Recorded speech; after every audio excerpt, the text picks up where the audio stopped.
మనం లాస్ట్ వీడియోలో డిస్కస్ చేసుకున్నట్టుగా అంటే ఆన్లైన్ గేమ్స్ బెట్టింగ్ యాప్స్ ఆడడం వల్ల మనకి ఎలాంటి లైఫ్ వస్తుందో నెట్ చూసుకున్నాం. కావాలంటే ఆ లింక్ కూడా మీకు కింద మెన్షన్ చేస్తాను. ఎందుకంటే మనము ఈ బెట్టింగ్ యాప్స్కి ఆన్లైన్ గేమ్స్కి అలవాటు పడిపోయి మనుషులు ఎలా ఆలోచిస్తున్నారంటే నెక్స్ట్ తాగుడు బానిస అవుతున్నారు.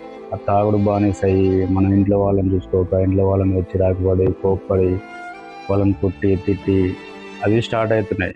ఈ గేమ్స్ ఆడి మైండ్ ప్రెషర్ ఎక్కువయ్యి చేతిలో డబ్బులు లేక ఇంట్లో వాళ్ళ మీద ప్రెషర్ చూపిస్తాం మనం. అట్లాంటివి ఆడకండి. ఈ మద్యం బానిస కావద్దు.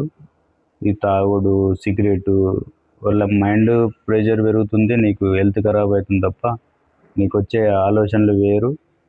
నువ్వు మారాలంటే నీ మైండ్ సెట్ మారాలి ఫస్ట్.